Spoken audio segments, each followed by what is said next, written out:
இந்த டேபிள்ல கீழே உள்ள கடைசி சுவைன்னு ஒண்ணு இருக்கு இல்லையா, அந்த ஒரு விஷயத்தையும் நாம ரொம்ப ரொம்ப முக்கியமா தெளிவா புரிஞ்சு வச்சுக்க வேண்டிய ஒரு விஷயம். இப்ப ஆகாயம் அல்லது மரம் சொல்றோம் இல்லையா, அதாவது லிவர் அண்ட் கால் பிளாடர், கல்லீரல், பித்தப்பை, அதற்கான சுவை கசப்பு. ஓகேங்களா? நாம ஒருத்தருக்கு ஒரு நேரத்துல ஒரு மருத்துவம் சொல்றோம் அப்படின்னா, அவருக்கு நம்மளால நீடில் போடக்கூடிய சூழ்நிலை இப்போதைக்கு இல்லை அப்படின்னு நம்ம புரிஞ்சுக்கிட்டோம்னா, உணவின் மூலமாவே எப்படி கியூர் பண்றதுங்கிறது இது ஒரு பெரிய விஷயம். இப்போ அவருக்கு ஆகாயம் சார்ந்த பிரச்சனை இருக்கு, அதாவது எனக்கு பித்தம் அதிகமா இருக்கு, நான் இது பண்ணும்போது கசப்பு சுவை நாக்குல தென்பட்டே இருக்கு, உடல் ஃபுல்லா அரிப்பு இருக்கிற மாதிரி இருக்கு அப்படின்னு ஒரு ஒரு மருத்துவ பயனாளி சொல்றாருன்னா, அவருக்கு நம்ம புரிஞ்சுக்க வேண்டிய விஷயம் கசப்பு அதிகமா இருக்கு அப்படிங்கிறத புரிஞ்சுக்கலாம். சோ கசப்பை குறைக்கிறதுக்கு நம்ம என்ன பயன்படுத்தணும் அப்படிங்கிறத பயன்படுத்தலாம். அதே ஒருத்தருக்கு கசப்போட, அதாவது கல்லீரல் பித்தப்பையில ஏதோ ஒரு ப்ராப்ளம் இருக்கு, அவரால் அதை ஃபீல் பண்ண, அதாவது இப்ப நம்ம சொல்ல போனா கல்லீரல் கொழுப்பு படலம் இருக்கு, அதாவது நம்ம இது சொல்லுவோம் ஃபேட்டி லீவர்னு சொல்லுவோம் இல்லையா, அது சார்ந்த ஒரு விஷயம் இருக்கு, நம்மளால போய் ட்ரீட்மெண்ட் பண்ண முடியாத சூழ்நிலை, வெளியூர்லயோ எங்கேயோ இருக்காருன்னா அவருக்கு உணவின் மூலமாவே அவரை குணப்படுத்துறதுக்கு இந்த கசப்புங்கிற சுவை பயன்படும். சோ கல்லீரலை நீங்க பலப்படுத்துறதுக்கு கசப்பு அப்படிங்கிற ஒரு சுவையை கொடுக்கலாம்.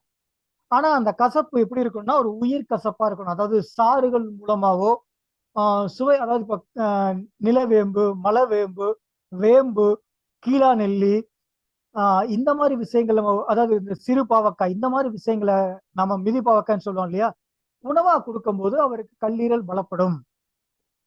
அதே மாதிரி இருதயம் சார்ந்த விஷயங்கள், பிபி அதிகமா இருக்கா உப்பு சேர்க்காதீங்க, பிபி கம்மியா இருக்கா உப்பு கொஞ்சம் அதிகமா சேர்த்துக்குங்க, உப்பு காய்கறிகளை சேர்த்துக்குங்க. நான் ஏற்கனவே அந்த டெலகிராம் தளத்துல ஆல்ரெடி ஒவ்வொரு சுவைக்கான காய்கறிகள் சில விஷயங்களையும் நான் உங்களுக்கு போட்டிருப்பேன்னு நினைக்கிறேன் இல்லைங்களா? ஆமா, பார்த்தேன். சோ அது சார்ந்த விஷயங்கள் நீங்க சஜஸ்ட் பண்ணதுக்கும் உங்களுக்கு நீங்களே எடுத்துக்கிறதுக்கு பயன்படும். இந்த இடத்துல மண்பூதத்துக்கு 2 விதமான சுவை உண்டு, ஒண்ணு துவர்ப்பு, இன்னொன்னு புளிப்பு. மண்ணீரலோட சுவை துவர்ப்பு, இறப்பையோட சுவை புளிப்பு.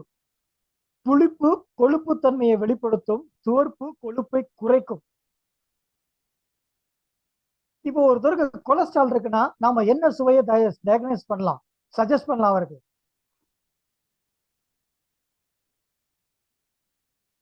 கொலஸ்ட்ரால்ங்கிறது கொழுப்புமா, அது புளிப்பு சுவை. துவர்ப்புங்கிறது கொழுப்பை குறைக்கும். அப்ப நம்ம துவர்ப்புங்கிற ஒரு சுவையை அவங்களுக்கு சஜஸ்ட் பண்ணலாம் இல்லையா? புரியுதா? சோ அதே மாதிரி உங்களுக்கு மண்ணீரல் சார்ந்த பலம் வேணும் அப்படின்னா துவர்ப்பு சுவை சார்ந்த பொருட்களை நீங்க மண்ணீரலை பலப்படுத்தும். இப்போ ஒரு சில நபர்களுக்கு யூட்ரஸ் ப்ரொலாப்ஸ் இருக்கலாம், இல்ல யூரினரி பிளாடர் ப்ரொலாப்ஸ் இருக்கலாம், இல்ல ஹிரண்யான்னு சொல்ற குடல் இறக்கம் இருக்கலாம். அது வலதுபுறம் இருக்கா இடதுபுறம் இருக்கா, அது எப்படி டயக்னோஸ் பண்றது பின்னாடி சொல்றேன். காமனா ஒரு இறக்கம் ஏற்படுது, இல்ல தண்டுவடத்துல இறுக்கம் இல்லாம விலகி இருக்கலாம், அதாவது தண்டுவட பிதுக்கம் சொல்லுவாங்க, லூஸ்னஸ் இருக்கும். சோ இந்த மாதிரி விஷயங்கள் எல்லாம் இருக்கிறதுக்கு ஸ்பிளீன் ஒரு முக்கியமான காரணம். நான் ஏற்கனவே சொல்லியிருக்கேன், ஸ்பிளீன்ல உள்ள, அதாவது மண்ணீரலோட ஈர்ப்பு விசையினாலதான் அந்தந்த பொருட்கள் அந்தந்த இடத்துல இருக்கு, மோரோவர் இறுக்கமா இருக்கு. அதாவது இந்த துவர்ப்புக்கும் புளிப்புக்கும், அதாவது துவர்ப்பு மண்ணுக்கும் புளிப்பு மண்ணுக்கும் உள்ள எக்ஸாக்ட் டிஃபரன்ஸ் எப்படின்னா, நம்ம மழை பெஞ்சு கம்மாயில தண்ணி நிரம்பி இருக்கும் இல்லையா, சரியாமா கம்மாயில தண்ணி நிரம்பி இருக்கும், அது கரெக்டா காலியா போகும்போது உள்ள சகதி போன்ற மண் இருக்கு இல்லையா, அதாவது எந்த வடிவத்துக்கும் கொண்டு வரக்கூடிய மண், அந்த மண்ணு தான் புளிப்பு மண். அதுவே நீர் வத்தி போனா எப்படி இருக்கும் அந்த அதே கம்மாய்? ஒரு மாதிரி காஞ்ச மாதிரி இருக்கும், காஞ்ச மண்ணு சொல்லுவாங்க, ஈரம் படர்ந்து காஞ்சிருக்கு பிறகு ஒரு ஷேப்ல காஞ்சிருக்கும், வெடிப்பு வெடிப்பா இருக்கும். இன்னொன்னு கீழே பாத்தீங்கன்னா ஈரம் இருக்கும், பரப்புக்குள்ள காஞ்சு போய் ஈரமா இருக்கும் இல்லையா, அதுதான் துவர்ப்பு மண். அதுதான் துவர்ப்பு மண். இப்போ நம்ம உணவோட அளவீடுகள்ல நம்ம உணவோட வெளியில இருந்து பிரபஞ்சத்துல பார்க்கும்போது நம்ம கால் பகுதி வந்து மண் தளம் சொன்னோம் இல்லையா? ஆமாங்க சார். ஜனன உறுப்புல இருந்து கீழ் பாதம் வரைக்கும் நாம வந்து நாம சொன்னது என்னன்னா அந்த பகுதி வந்து மண் சொன்னோம். அதுவே 2 வகையா பண்ணலாம். துவர்ப்பு மண், இன்னொன்னு புளிப்பு மண் சொல்லுவோம். ஓகேங்களா? எது துவர்ப்பு மண்ணா இருக்கலாம், எது புளிப்பு மண்ணா இருக்கலாம்? கேள்வி திரும்பி கேளுங்க. இப்போ கால் இருக்குமா? ஆமா. கால்ல நம்ம ஜனன உறுப்புல இருந்து பாதம் வரைக்கும் நம்ம வந்து மண் தளம் சொல்லிட்டோம். ஓகேங்களா? இதை 2ஆ பிரிக்கலாம். முட்டி வர ஒரு பகுதி, முட்டிக்கு கீழே உள்ள ஒரு பகுதி, இப்படி 2ஆ பிரிச்சிரோம்னு வைங்களேன். இதுல ஒண்ணு துவர்ப்பு மண், இன்னொன்னு புளிப்பு மண். ஓகேங்களா? ஏற்கனவே இந்த நான் உங்களுக்கு ஏற்கனவே இந்த கேள்வியை கேட்டிருக்கீங்க சார் கிளாஸ்ல. ஆமா ஆமா ஏற்கனவே கேட்டிருக்கேன், அதுக்கு விடையும் சொல்லியிருக்கேன். நீங்க ட்ரை பண்ணி சொல்லுங்கன்னா சொல்றேன். அதாவது தொடை வரைக்கும் வந்து துவர்ப்பு மண்ணு, தொடையில இருந்து முழங்கால் வரைக்கும் வந்து தப்பா சொல்றேன். அதாவது இடுப்புல இருந்து அந்த தொடை வரைக்கும் இருக்கக்கூடியது வந்து புளிப்பு மண்ணு, ம். முழங்கால் வரைக்கும் இருக்கிறது வந்து துவர்ப்பு மண்ணு. ஓகே. இப்ப நான் கொஞ்ச நேரத்துக்கு முன்னாடி 2 மண்ணுக்குள்ள டிஃபரன்ஸ் சொன்னேன் இல்லையா? ஆமாங்க சார். அதை இதோட உங்களால கொஞ்சம் பொருத்தி சொல்ல முடியுமா? அதான் சார், அதாவது இந்த புளிப்பு மண்ணுன்னா என்ன சொன்னீங்கன்னா, சகதி மாரி சொன்னீங்க. அதாவது தண்ணி எல்லாம் இருந்து எந்த ஒரு வடிவத்துக்கும் கொண்டு வரக்கூடிய ஒரு நிலைக்கு ஒரு லிக்விடும் இருக்காது, சாலிடும் இருக்காது. செமி சாலிட், செமி லிக்விடு சொல்றோம் இல்லையா? அந்த பகுதி. நம்மளுடைய ம். தொட பகுதி பார்த்தா அந்த இடத்துல சதை எல்லாமே இருக்கும். கொஞ்சம் லிக்விடும் கலந்திருக்கும். அது சகதி மண்ணுன்னு சொல்றேன். அடுத்து துவர்ப்பு மண்ணுங்கிறது நம்மளுடைய முழங்கால்ல இருந்து பாதம் வரைக்கும். அதுல வெறும் லிக்விடா இருக்காது, ஒரு சாலிடா வந்து ஃபுல்லி சாலிடா இருக்கும். அதனாலதான் எஸ். வந்து நான் அதை அந்த மாதிரி சொல்றேன் சார். நம்மளுடைய தொடை சதையை பார்க்கறத விட காஃப் மசிலும் பாதமும் வந்து அதோட சதை வந்து ரொம்ப இறுக்கமா ஸ்டிஃபா இருக்கும். அதனாலதான் அது துவர்ப்பு மண். இப்போ இவ்வளவு தூரம் வந்தாச்சு இல்லையா? இப்போ ஒரு விஷயம் சொல்றேன். ஒருத்தருக்கு ஓகேங்களா, கால் பாதத்துல இல்ல அந்த காஃப் மசில்ல ஒரு சின்ன பிரச்சனை இருக்குன்னு வைங்களேன். ஓகேங்களா? சோ நம்ம ஏற்கனவே நம்ம பார்த்தோம். இப்போ சிறப்பு உணர்வு உறுப்புகள் எல்லாமே வந்து முகத்துல இருக்கு, அதனால நம்ம லிவருக்கு சேர்த்து ட்ரீட்மெண்ட் பண்ணலாம்னு சொல்றேன். இப்போ அதே மாதிரி ஒருத்தருக்கு முட்டிக்கு கீழே ஏதோ ஒரு பகுதியில சின்ன பிரச்சனை தொந்தரவு இருக்கு. அந்த தொந்தரவு பண்ணும்போது அதுக்கு பக்கத்துல உள்ள புள்ளிகள் போடுறீங்க, அது சார்ந்த விஷயங்கள் ட்ரீட்மெண்ட் பண்றீங்க. அது ஏதோ ஒரு இதா இருக்கட்டும், அது எந்த விதமான ஒரு ப்ராப்ளமா இருக்கட்டும், இதுக்கும் இதுக்கு நாம எதற்கும் சேர்த்து ட்ரீட்மெண்ட் பண்ணலாம். முட்டிக்கு கீழே மண்ணு மண்ணுனா எந்த மண்ணுக்கு ட்ரீட்மெண்ட் பண்ணணும்? முட்டிக்கு கீழேனா துவர்ப்பு மண்ணுக்கு தான் நம்ம வந்து ட்ரீட்மெண்ட் கொடுக்கணும் சார். ஸோ ஒரு நபருக்கு இப்போ முட்டிக்கு கீழே உள்ள ஏதோ ஒரு இடத்துல சின்ன பிரச்சனை வைக்கும் போது நீங்க அதுக்கான ட்ரீட்மெண்ட் கொடுக்கும்போது துவர்ப்பையும் சேர்த்து, துவர்ப்பு மண் அதாவது ஸ்பிளீனுக்கும் சேர்த்து ட்ரீட்மெண்ட் பண்ணுங்க அந்த இடத்துல. முக்கியமா அந்த பகுதியில போற ஸ்பின் சேனல்ல தாராளமா ட்ரீட்மெண்ட் பண்ணுங்க அப்படிங்கறதா இந்த இடத்துல நம்ம புரிஞ்சுக்க வேண்டிய விஷயம். மண்ணீரலுக்கும் நம்ம நீடில் போடலாம்னு சொல்றீங்க, அதானே சொல்றீங்க? அவ்வளவுதான், அதேதான். அவ்வளவுதான். ஓகே. அதே மாதிரி தொடைப்பகுதியில உங்களுக்கு ஏதாவது பிரச்சனை வந்தா நீங்க வந்து இரைப்பைக்கும் சேர்த்து நீங்க ட்ரீட்மெண்ட் பண்ணலாம். இதுல ஏதோ நீங்க ப்ராப்ளத்துக்கு நீங்க ட்ரீட்மெண்ட் பண்ணும்போது அதே நீங்க இரைப்பைக்கு, ஏன்னா அது வந்து இரைப்பைங்கிறது தான் வந்து புளிப்பு மண் இல்லையா? சோ நம்ம அதுக்கும் மண் சார்ந்த ட்ரீட்மெண்ட் பண்ணும்போது அந்த மண்ணுக்கு நம்ம இரைப்பை சார்ந்த ட்ரீட்மெண்ட் பண்ணலாம். இப்போ துடையில உள்ள ஒருத்தருக்கு மண் பலம் அதிகரிக்க முயற்சி பண்றீங்கன்னா துவர்ப்பு மண்ணை விட புளிப்பு மண்ணை நீங்க வந்து பலப்படுத்துறது பெட்டரா இருக்கும் அவருக்கு. புரியுதா? புரியுது சார். அதாவது மண்ணை வந்து வகைப்படுத்துறீங்க, எந்த வகைன்னு கண்டுபிடிச்சு அதுக்கு அதுக்கு ரிலேட்டடா நம்ம நீடில் போடும்போது இன்னும் நல்ல ரிசல்ட் கிடைக்கும்னு சொல்றீங்க, கரெக்ட்டுங்களா? கண்டிப்பா கண்டிப்பா கண்டிப்பா அதைத்தான் கிளியரா நான் சொல்ல வந்ததை தெளிவா நீங்க எக்ஸ்பிளைன் பண்ணீங்க. இதுதான். Okay sir. ஓகேங்களா? ஆஹ் இன்னொன்னு, இப்ப நம்ம கீழே ஒவ்வொரு சுவை பார்த்துட்டு இருக்கோம் இல்லையா? இப்ப மண்ணீரலை பலப்படுத்துறதுக்கு சொல்லிட்டு இரைப்பை சார்ந்த விஷயங்களுக்கு புளிப்பு தான் காரணமா இருக்கும். அதனாலதான் நல்லா யோசிச்சு பாருங்க, இரைப்பையில ஏதாவது ஒரு டைஜஷன் பிரச்சனையோ இல்ல அந்த நொதித்தல்ல உள்ள பிரச்சனைகளையோ இல்ல வேற எந்த ஒரு தன்மை ஏற்பட்டாலும் நமக்கு வெளியில வர்றது ஒரு புளிச்ச ஏப்பம், ஒரு புளிப்பு தன்மை வெளியில வந்திருக்கு. பார்த்திருக்கீங்களா? ஆமாங்க சார். புளிச்ச ஏப்பம் வரும். இல்ல நெஞ்செரிச்சலா இந்த எதுக்களிப்பு அப்படின்னு சொல்லுவோம் இல்லையா? அந்த மாதிரி வரும்போது பாத்தீங்கன்னா ஒரு புளிப்பு சுவையை நாக்கு உணர்ற மாதிரி இருக்கும். Okay sir. அதுக்கு காரணம் இரைப்பையில உள்ள குறைபாடுகள். இரைப்பையில வர்ற குறைபாடு, அதாவது புளிப்பு மண்ணில் வர குறைபாடு, அதான் அதோட சுவை புளிப்பு. அடுத்தது நுரையீரல் அண்டு பெருங்குடலுக்கான சுவை வந்து காரம் அப்படின்னு பார்த்திருக்கோம். நிறைய பேருக்கு இந்த தோல் சார்ந்த பிரச்சனைகளோ இல்ல நுரையீரல் சார்ந்த பிரச்சனைகளோ இதெல்லாம் நம்ம வரும்போது நாம சொல்ற விஷயம் எடுத்துக்க சொல்ல விஷயம் பெரும்பாலும் பாருங்களேன், துளசி எடுத்துக்குங்க, மிளகு எடுத்துக்குங்க, பூண்டு எடுத்துக்குங்க, திரிகடுகம் எடுத்துக்குங்க, இப்படி சொல்றோம் இல்லையா? ஆமாங்க சார். அதெல்லாம் ஏன்னா அதோட சுவை காரம். சோ கார சுவை அந்த பர்டிகுலர் விஷயத்தை பலப்படுத்தும்.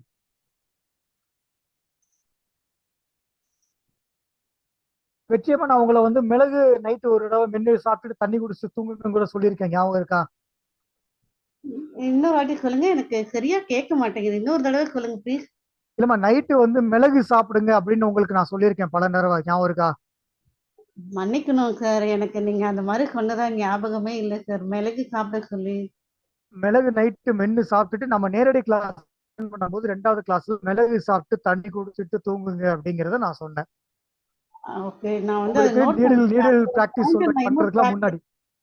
சார் அந்த பாயிண்ட்ட வந்து நான் நோட் பண்ணிக்கிறேன். நான் நான் இன்னிலேருந்து பிராக்டிஸ் பண்றேன் சார். எதுக்கு சார் வந்து அந்த மிளகு சாப்பிட சொன்னீங்க? சரி, உங்களுக்கு எது சார்ந்த பிரச்சனைகள் இருக்குன்னு நாம ஏற்கனவே டைஜஸ்ட் பண்ணோம். ஆமாங்க சார். சோ அதுக்கு வந்து யாரு பொறுப்பா இருப்பாங்க? காற்று அதான் மூலம் தான் இல்லையா? நுரையீரல் காரம்னு சொல்லி சொன்னீங்க. அதுக்கான சுவை மிளகு, அதைத்தான் நம்ம எடுத்துக்க சொன்னோம். சரி. அந்த நுரையீரல நான் அந்த மிளகு எப்படி சார் சாப்பிடணும்? இன்னொரு தடவ சொல்லுங்க சார். ஒன்றும் பிரச்சனை இல்லை. நைட்டு மிளகு, ஆக்சுவலா மிளகு வந்து சுத்திப்படுத்துற முறைன்னு ஒண்ணு இருக்கு, ப்ளீஸ் நோட் பண்ணிக்கோங்க. ஓகே. இந்த இந்த ஒரு ஒரு சில விஷயம் சொல்றேன், அதை வந்து எப்படி சுத்தி பண்றது அப்படின்னு சொல்றேன். எந்த சொல்லுங்க ஒரு சார். விஷயத்தையுமே நம்ம சுத்தி பண்ணி தான், ஓகேங்களா? Okay sir. மிளகு வந்து என்ன பண்ணும், புளிச்ச மோரோ இல்ல புளிச்ச தயிர்லயோ ஒரு 1/2 மணி நேரம் ஊற வச்சு திருப்பி எடுத்து காய வச்சிடணும். Okay sir. அதாவது அதாவது இப்போ இப்போ ஒரு 2 நாள் 3 நாளைக்கு பயன்படுத்துறதுக்கான மிளகை ஒரு நல்ல புளிச்ச மோர்ல ஊற வச்சு திருப்பி எடுத்து வெயில்ல நல்லா அதோட ஈரத்தன்மை போற வரைக்கும் காய வச்சிட்டீங்கன்னா தான் அது மிளகு சுத்தி பண்ற மெத்தட். அப்படித்தான் மிளகை ஓகே. பயன்படுத்தணும். Okay sir. வெந்தயம், சீரகம், சோம்பு, ஓமம், இந்த 4 விஷயத்தையும் நான் பயன்படுத்துறதுக்கு முன்னாடி அதை என்ன பண்ணா லேசா வறுத்து எடுத்துக்கணும். லேசா வெறும் சட்டியில எந்த எண்ணெயும் ஊத்தாம லேசா வறுத்து எடுத்து பயன்படுத்தணும். அது வெந்தயம், சீரகம், சோம்பு இன்னொன்னு சொன்னீங்களே என்னது? ஓமம். ஓமம். ஓமம். ஓமம்.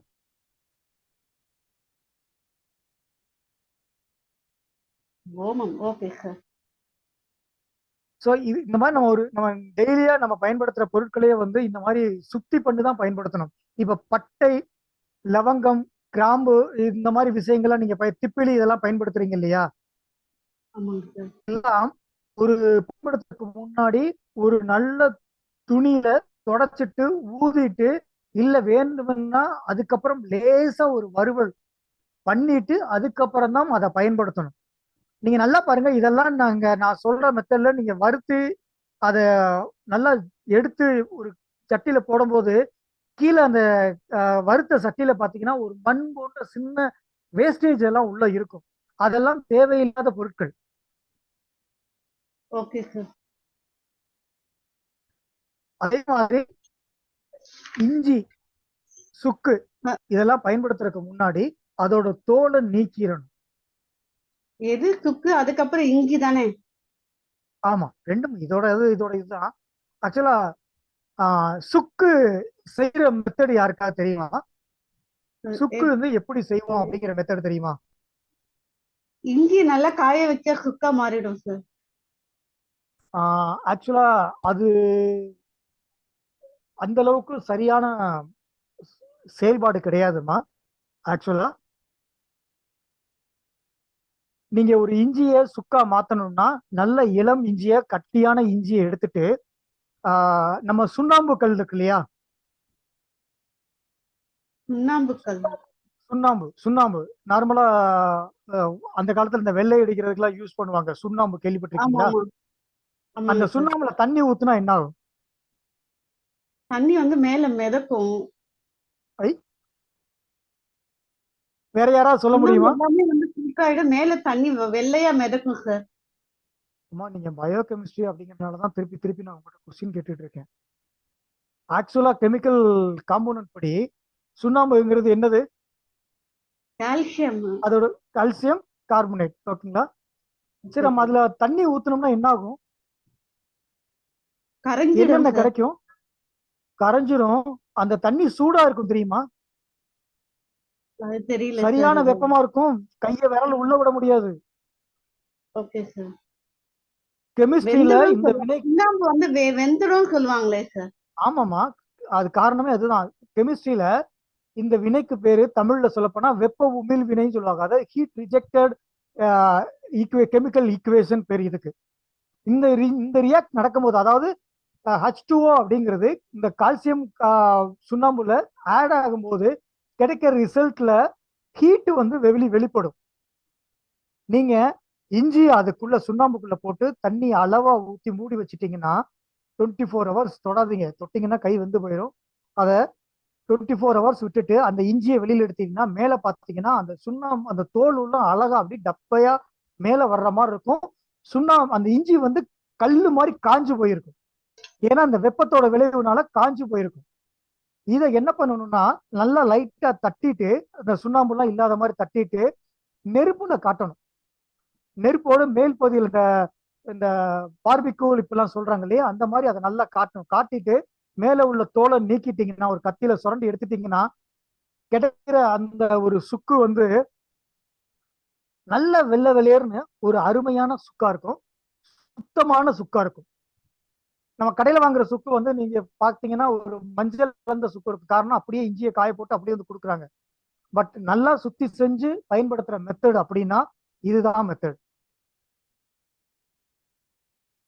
எனக்கு ஒரு இப்ப நீங்க இந்த ப்ராசஸ் சொல்லும்போது ஒரு சின்ன சந்தேகம் சார். இப்ப இந்த சுண்ணாம்பு வந்து தண்ணியில போட்டா வந்து கொதிக்கும், கை வெந்துரும்னு சொன்னீங்கல்ல. ஆமா. இப்போ இப்போ இந்த மாதிரி ஒயிட் பேக்கேஜ் இருக்குன்னா ரோட்ல போறவங்க அவங்களே வந்து வாலண்டியர் சில ரெமெடிஸ்லாம் சொல்லுவாங்க சார். அந்த மாதிரி ஒரு பூக்காரம்மா வந்து ஒரு ரெமெடி சொன்னாங்க. அவங்க என்ன சொன்னாங்கன்னா, இந்த சுண்ணாம்பை வந்து தேங்காய் எண்ணெயில கலந்து உன்னுடைய ஸ்கின் இதுக்கு வந்து அப்ளை பண்ணு. நான் இதுக்கு முன்னாடி ஒருத்தருக்கு சொன்னேன், அவங்களுக்கு நல்லா ஆயிடுச்சு அப்படிங்கிறாங்க. அது நம்ம அதை பண்ணலாமா சார்? நான் அப்பவே சொன்னேன், சுண்ணாம்புனா வெந்துடுமே, அதை எப்படி போடுறது அப்படின்னு. அந்த சுண்ணாம்பு மாதிரி இதுல கலந்து பண்ணலாமா? சொன்னாங்க, தேங்காய் எண்ணெயில கலந்து போட சொன்னாங்களா இல்ல தேன்ல கலந்து போட சொன்னாங்களா? சுண்ணாம்பு வந்து தேங்காய் எண்ணெயில கலந்து ஜஸ்ட் அப்ளை பண்ணு நைட்டு படுக்கிறதுக்கு முன்னாடி அப்படியே சொல்றாங்க. அப்படி ஆக்சுவலா சொன்னாங்க. நாம இப்ப பயன்படுத்துற வாசனை சுண்ணாம்பு எல்லாமே வந்து அதுல இருந்து வெப்ப உமிழானதுக்கு அப்புறம் உருவான சுண்ணாம்பு தான். ஸ்டில் அதுல காரத்தன்மைங்கிறது அதுல இருக்கும். ஓகே. சுண்ணாம்புல காரத்தன்மைங்கிறது உண்டுமா? சரிங்க. இருக்குமா சார்? அப்ப அதை அப்ளை பண்ணலாமா? அவங்க சொன்னது கரெக்ட் தானா? ஆனா அது வந்து ஸ்கின்னுக்கு வந்து சில ஸ்கின்னோட ரியாக்ட் பண்ணும்போது நீங்க சொன்ன மாதிரி வெந்து போறதுக்கான வாய்ப்புகள் இருக்குமா. அதனால அந்த விஷயத்தை நான் உங்களுக்கு சஜஸ்ட் பண்ணவே இல்லை. அவங்க ஏதோ ஓகேங்களா? சில இதெல்லாம் சொன்னாங்க. எனக்கு கொஞ்சம் பயம் இருந்தது. நான் அது 2 3 நாள் பண்ணிட்டு நான் அதோட அதை விட்டுட்டேன் நானு. இல்ல, அது ஸ்கின்னை வந்து டேமேஜ் பண்ணிடும். ஸ்கின் வந்து பிளாக்கா மாறுறதுக்கான வாய்ப்புகள் இருக்கு. எப்படி நம்ம ஆசிட்டோட கார சுவை சொல்றோமோ அதே மாதிரி இதுல ஏன் சுண்ணாம்பு பயன்படுத்துறோம்னா சுண்ணாம்பும் கார சுவை. இப்போ அந்த ரிலேஷன் புரியுதா? ஏன் வந்து ஈவன் அவங்களுக்கு அஹ், சித்த மருத்துவம் தெரிஞ்சோ தெரியலையோ, பட் அவங்க சொன்ன விஷயத்தான ஆக்சுவல் ரெமெடி என்னன்னா கார சுவை தான் உங்களுக்கு எடுத்துக்க சொல்லியிருக்காங்க. கரெக்டா? Okay sir. கார சுவை வெளிப்பூச்சா எடுக்க சொல்லியிருக்காங்க. Okay sir. இப்போ இன்னொரு பாயிண்ட் நீங்க சொன்னீங்க பாத்தியா, அது வந்து நம்மளோட ஸ்கின்னை வந்து பிளாக் ஆக்கிடும்னு சொன்னீங்க இல்லையா? கண்டிப்பா. இப்போ நான் அந்த லூக்கோடர்மாக்கா சித்தா மெடிசன் எடுத்துட்டு இருக்கும்போது என்ன ஒரு ரியாக்ட் வந்து எனக்கு கிடைச்சதுன்னா, ஸ்கின்ல கலர் வர்றதுக்கு முன்னாடி ஒயிட் பேச்சஸ் இல்லாத இடத்துல அப்படியே ஒரு பிளாக் வந்து படர்ந்துச்சு. அது அதுக்கான மெடிசனோட காரணம் என்ன நீங்களே சொல்லுங்க. அதுக்கு ஒரு மெடிசனோட சைடு எஃபெக்ட் அது. இல்ல இல்ல, நீங்க மெடிசன் அதெல்லாம் தாண்டிட்டு என்ன நடந்திருக்கும் அப்படின்னு சொல்லுங்க.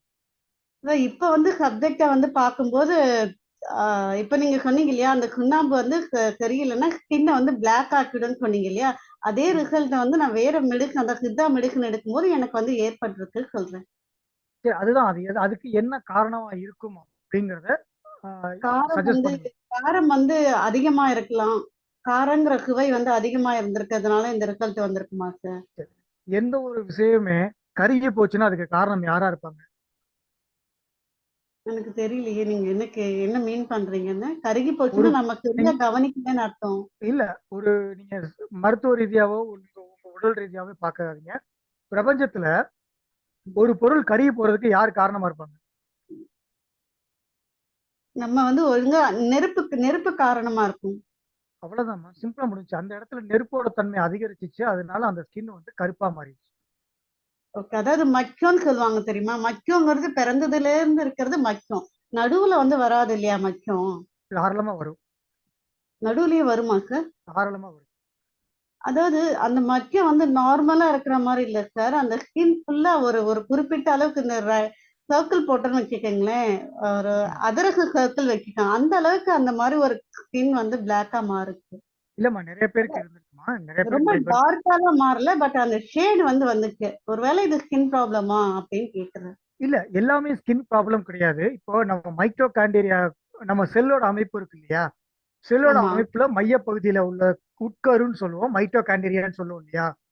ஆமா. அதுல உள்ள வேதி வினைகள் சின்ன மாறுபாடு வந்து நமக்கு வெளியில கருப்பு ஒரு செல்லா உருவாகும். நார்மலா அது உள்ள வெளியில உருவாகும் போது ஃபர்ஸ்ட் நமக்கு தெரியாது. பட் அதே செல் டிவிஷன் ஆகும்போது என்ன ஆகும்னா, மல்டிபிளா என்ஹான்ஸ் ஆகும்போது பெருசா மாறும். ஓகே. ஸோ அது ஒரு குறிப்பிட்ட தூரம் வரை செல் டிவிஷன் ஆக ஆக பெருசா மாறும். பட் நம்மளுடைய லைஃப் டைம் அந்த அந்த ரேஞ்ச் போகும்போது ஆட்டோமேட்டிக்கா அதோட தன்மை எல்லாம் மறைஞ்சிரும். ஸோ அது ஒரு பெரிய விஷயம் கிடையாது. பட் இது வந்து நல்ல செல்லு தான். ஓகேங்களா? நல்ல செல் தான். அது அழிஞ்ச செல்லா இருந்துச்சுன்னா நெகமாவோ முடியாவோ மாறி நமக்கு வெளியில வந்துடும்.